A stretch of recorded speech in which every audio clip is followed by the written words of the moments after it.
Welcome back, everyone, to another episode of College Hockey Talk. On today's podcast, I am joined by captain of the UConn women's hockey team, Natalie Snodgrass, where she already has 5 points to start off her senior year. She also won 2 gold medals for Team USA in 2015 and 2016 for the U18 World Championships.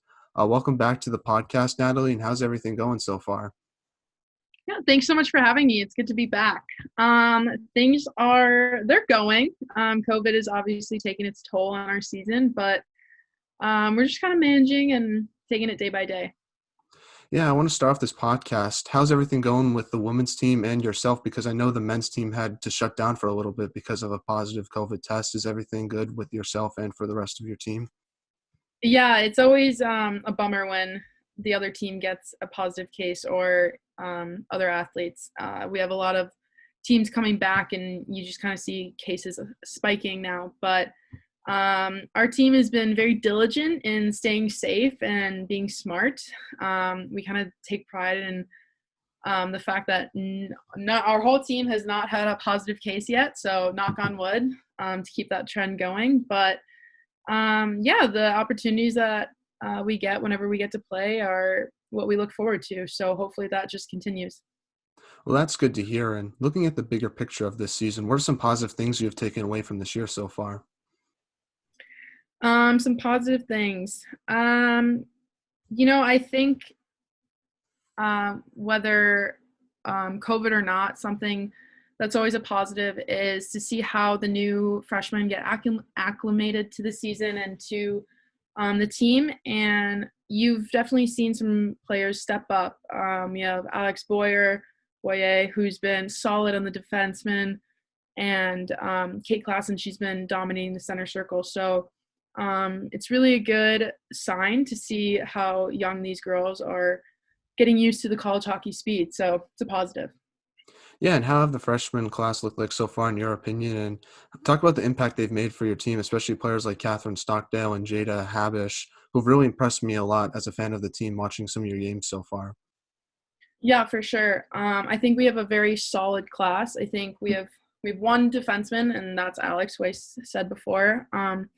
But the freshmen like Jada Cat, a little stocky we call her, but no, they've been great. They provide a lot of offensive threats for us, and that's exactly what we need as a team. And I think specifically Jada, there's no one in the country who can stop her. She has tremendous speed, and she can basically make her own breakaway whenever she gets the puck. So she's pretty dangerous out there.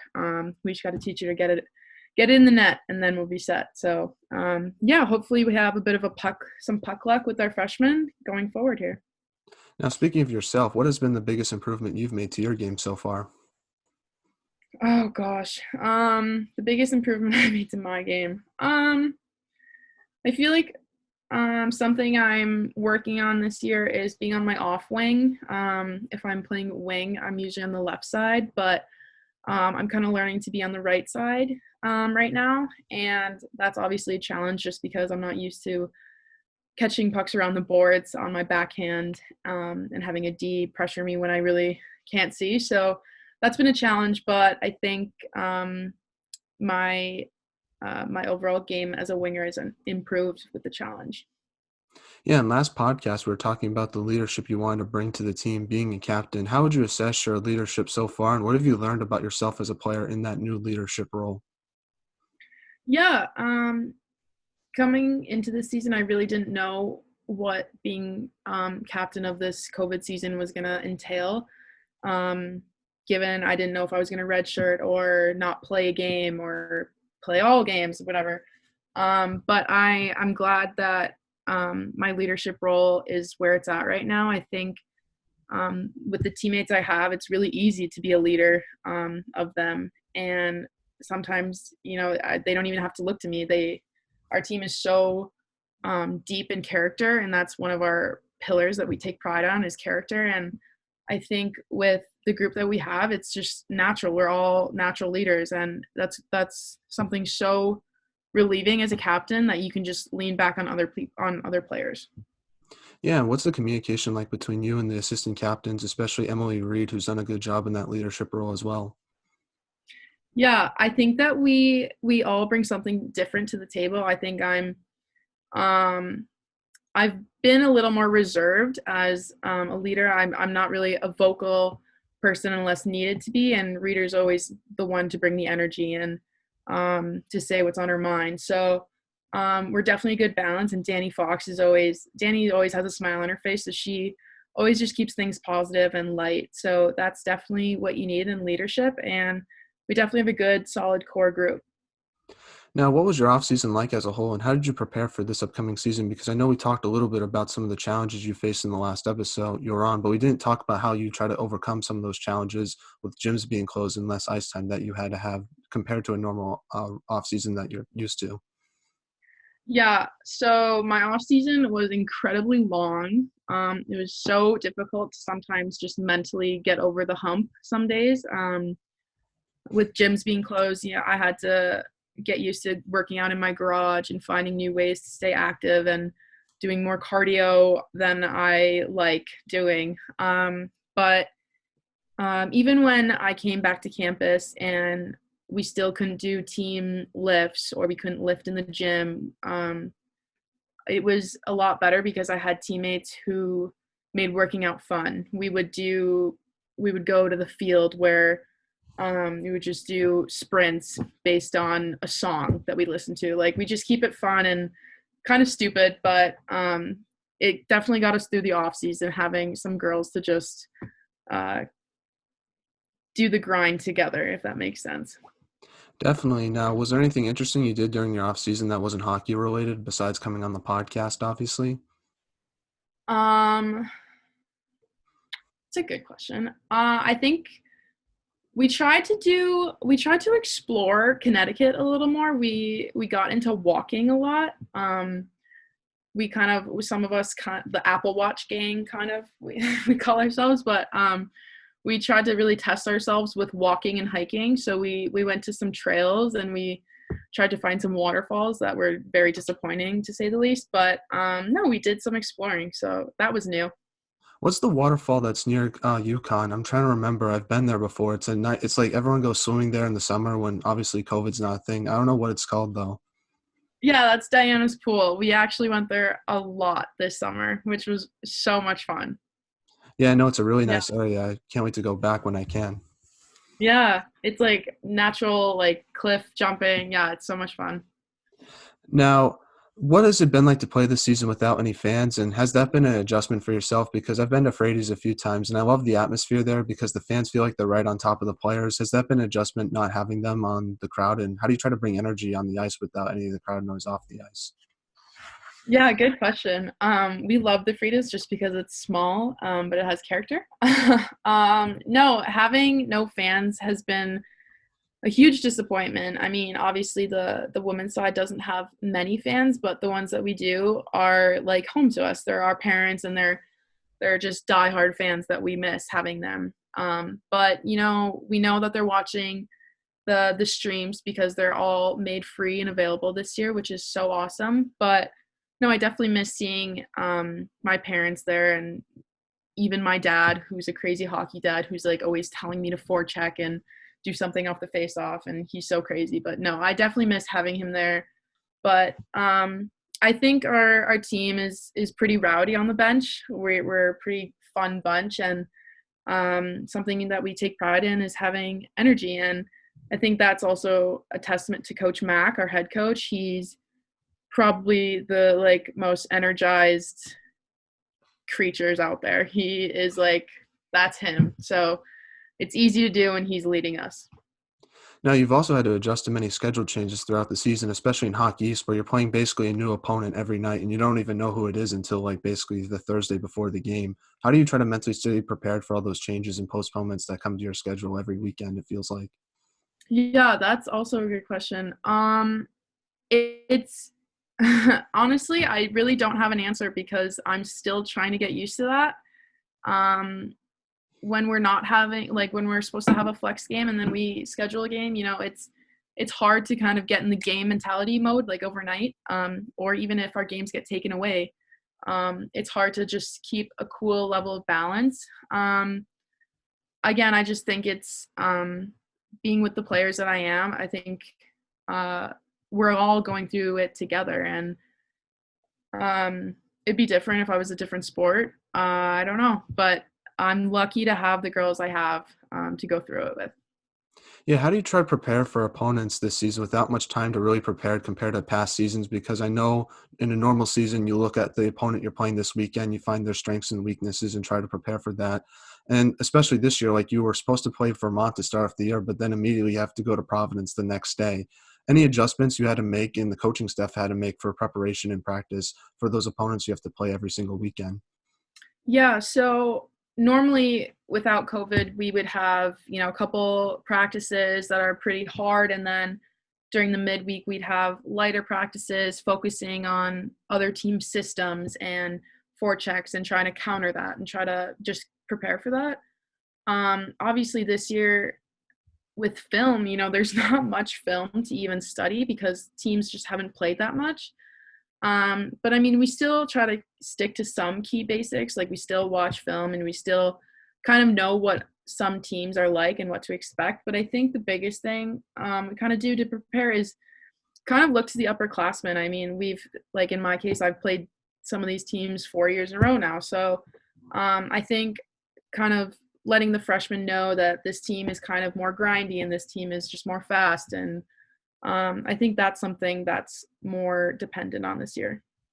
Now, 3-on-3 overtime has also been introduced to college hockey this year. What has that been like for yourself as an offensive player to have more space on the ice and have more offensive chances to score? Yeah, I'm a personally big fan of the 3-on-3. I think it's definitely something that needs to be practiced because there's like a key like element to it that you kind of have to get used to. You really try to take advantage of gaps and speeds and you try to make a breakaway. So we're still learning, but no, I think it's so much fun as a forward because you just have so much room and you can circle back. But definitely the key concept is possession. We need possession because you get tired if you don't have it. Definitely, as a fan, it's so much fun to watch because last season with 4-on-4, it's just not the same because there's a lot of icing and it can get kind of boring sometimes just to watch. And I feel like it definitely opens up the game more. And as a fan, it makes it way more fun to watch. And it shows some of the skill that some of the offensive players have in college hockey to kind of highlight some of their abilities, especially like yourself with what you've shown at that Providence game.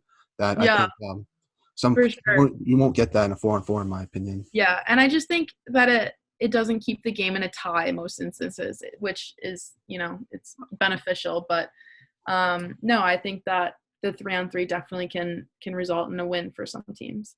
Oh, I hate the tie. That's the worst. When you go to a game that's a tie, it stinks. It's like I hate ties. That's so I was so happy when they got added that when I can go Yeah. on and on about how much I can't stand ties. That was not fun. Yeah. So it's a good thing. Now, you started off the season against the Providence Friars. Your team struggled the first game. You lost 6-2, but then you bounced back the second game and you won in a shootout. What do you think was the difference between both those games in your opinion? And how did you try to use the first game to help you for the second game? Yeah. Honestly, when you said the scores, I forgot that we lost 6-2. Thanks for the reminder. Apologize. No, it's okay.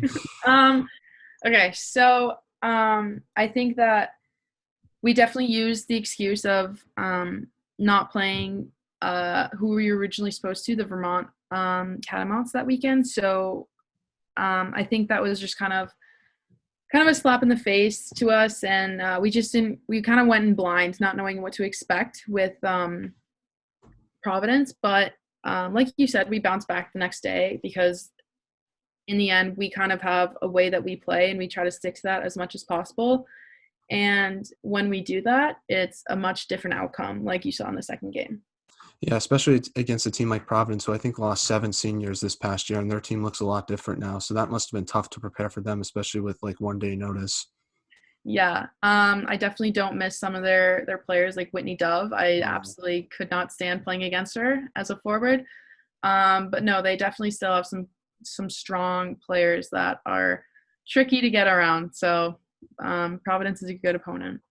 Now we have to talk about that shootout goal you scored. Did you practice that move? What was your mindset heading into that shootout goal? Because I was so pumped when I saw that. That was such a dangle. It was awesome.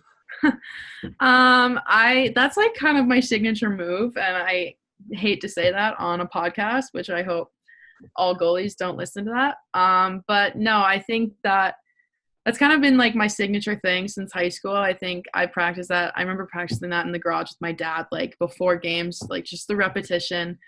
And like I don't know, it works a lot, but it doesn't work a lot as well. So I was very happy with the result, but I think now I have to get a new shootout move because it kind of blew up on social media. So Yeah, I saw the face you made after the goal. That was awesome too. okay, yeah, there's a lot of misunderstandings between that. I think I was just trying to pull my face mask down, but it kind of looked funny that I was like kind of owning it. Yeah, I liked it though. Don't worry. Now, you then played a series against Boston College where you lost both those games. What did you learn from that series that's going to help you for the rest of the year? Because obviously Boston College is a top 10 ranked team in the country.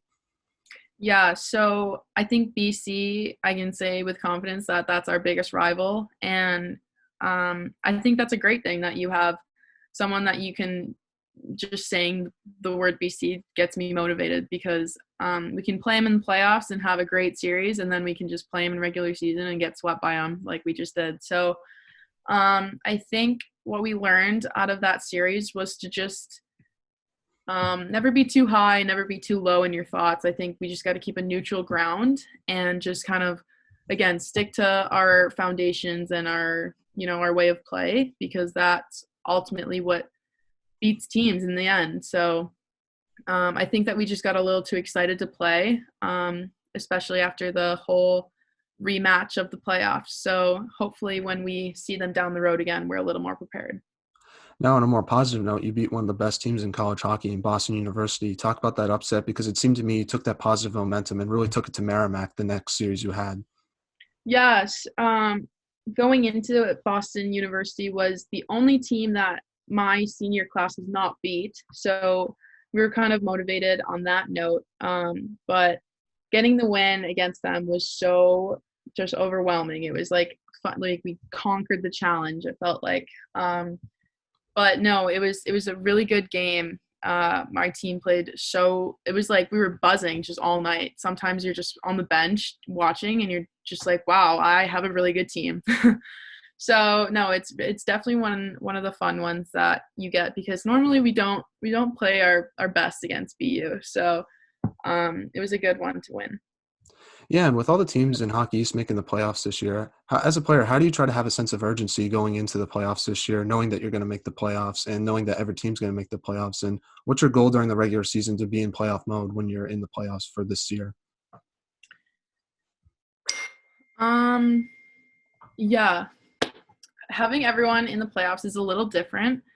Um I think it's a good thing just because the standings and with COVID, you never really know where you really stand just because of games played and that factors into a whole lot of things. But um I think that with the whole format of playoffs, it's just one and done and it's not really a series anymore. I think that sense of urgency will definitely come out when it's needed.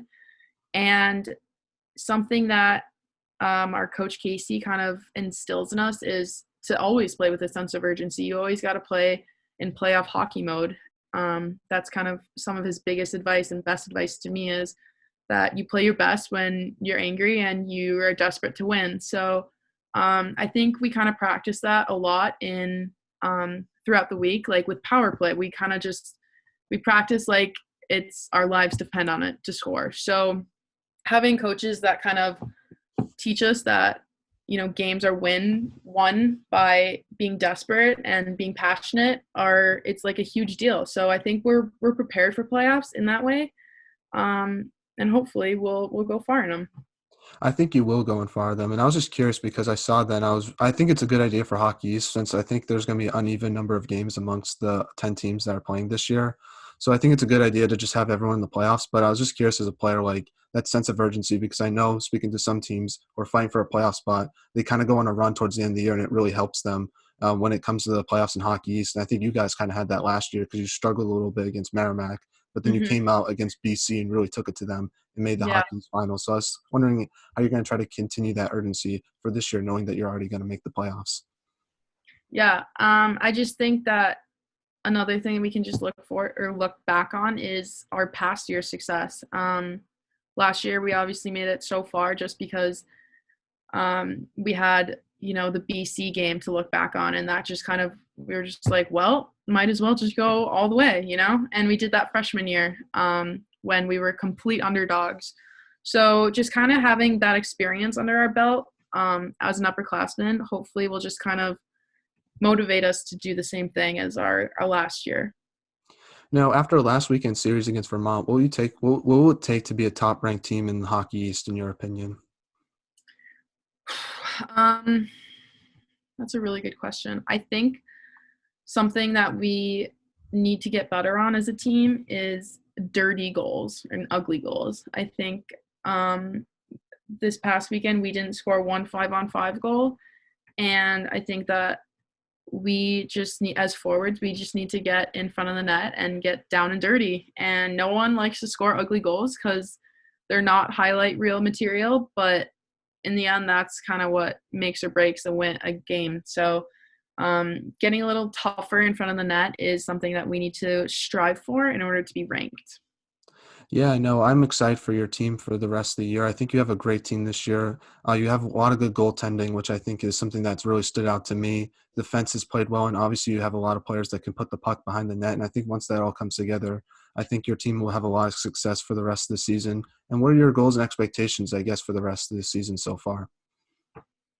My goals and expectations. Well, I expect to play a little more than I have been. The games count. Hopefully, we'll have a few more matchups before playoffs. And honestly, my goals as kind of a senior right now are just kind of to go out with a bang and just have some fun. So, with the group I'm with, that won't be a problem. So, yeah, I just kind of hope to play some more hockey. Well, that's good to hear. And we're now in the non-hockey segment of the podcast where I ask you some non-hockey questions. My one question I didn't ask you on the last podcast, but who has the best style on UConn women's hockey? Best style. Well, I can tell you past alumni, it was Catherine Crawley. The best style, I don't want to say her name, but maybe Danica Pasqua. That's what I feel like a lot of people would say, but I think you have pretty good style. Like, who's your fashion icon? Who you try to model your style after, I guess?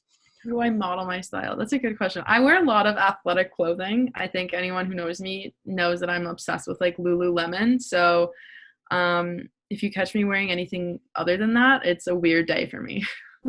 Now, what is something you wish more people knew about yourself besides being a good hockey player? Something, ooh, like a fun fact or I like, guess so, or just like something you're interested in that people might not know about. um, I think if I, okay, something people might not know about me is like I love gymnastics, and I did that when I was younger, and I can still do like a lot of like the flexibility and the tricks. So it's like a party trick. Whenever I'm on a field or something, I'll do like a backflip, and like people will be like, "Oh my god, wow!" So yeah, that's a kind of a fun fact. Who's like your favorite gymnast? Is it like Allie Raisman or Simone Biles or someone like that? I think my favorite might be like even farther than that. Well, Simone Biles is like the gold standard, but maybe even like Sean Johnson or Nastia Lukin. Now, what is your biggest pet peeve? Probably slow drivers, just because Okay. I drive so fast. Especially in New England, it can get pretty annoying because I don't know what it's like in Minnesota, but in New England, there's some people who just, in Connecticut, it's just like five Yeah, miles per hour and it just drives me insane. My yeah, rule is like, if you don't know where you're going or if you're lost, you either pull over, figure it out, or just go the speed limit and figure it out in your head. That's how I yeah, yeah. And merging. I find that merging onto a highway is like a very big issue here.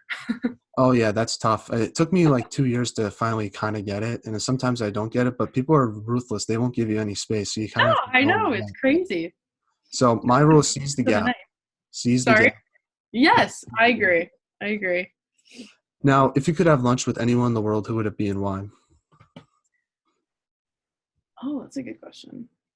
Um, I would do someone like Amy Poehler. or like Tina Fey from just Saturday Night Live, just because I love that show and I would just want to see like how much they could make me laugh. That's a good answer. I would probably choose Tom Brady. I know some people don't like him, but I think he's awesome just because of people doubted him when he was a prospect in college, and then he's obviously now the greatest quarterback of all time. So it'd be cool to talk to him about that. I can't get on that bandwagon, but I support your thoughts. Thank you. I appreciate it. He's making the divisional round next week. I'm pumped. Hopefully he beats the Saints. Now, what sports do you like to follow on campus besides women's hockey, obviously? um, well, we're really good friends with softball and soccer and a few lacrosse girls. So I like to keep up with their success, especially softball. I think that they've been rigged a couple times in the past just because COVID and like their last season ended on a rain delay. So I hope this year goes much better for them, and I'm very excited to watch some softball. I usually just follow hockey at UConn for both the men's and women's, but I do like watching basketball sometimes. I know the men's team's doing well this year. They beat Butler last night, and that Paige Beckers looks amazing for the women's team. So that's kind of what I follow besides hockey for UConn. Yeah, I think everyone, if you ever say you go to UConn, their automatic question is, "Oh, do you play basketball?" And Yeah. as a 5'5", short and stubby girl, I cannot say that I play basketball, but no, having Paige Beckers, I mean, she's from Minnesota too, so that's pretty cool. She's had some really good success. She's been freshman player of the week like every week. So no, Yeah. I'm sure they will go far in their playoff run too. I never understood why people always think UConn's a basketball school because you guys have good hockey programs. I know the baseball team does well some years. So I'm that's curious to me, like why people only just specifically think about basketball. Maybe just like the history or something. Yeah, I mean it's a big thing here. We take pride in our basketball, but no, there's some good sports. Baseball just got a new stadium, so I think that will probably um, take them farther in their playoff run as well. But no, our hockey programs are continuing to climb up the ranks, so hopefully we get a little more acknowledgement than we're used to. Yeah, I hope so too. I saw today that UConn hockey's building a new hockey stadium. When is that supposed to come out? And what's the deal with that? Yeah, we've been maybe promised that like every year, but I think maybe plans are to put the shovels in like 2022. Don't quote So me on that. I really do. yeah. I will not be here basically. Oh. Well, you definitely go back though, and that must be a nice stadium. I mean, you must feel jealous for those players at the time, like, oh, this is so nice, and we didn't get to have that. I will be so very salty when I come back and they are playing in it. Yeah.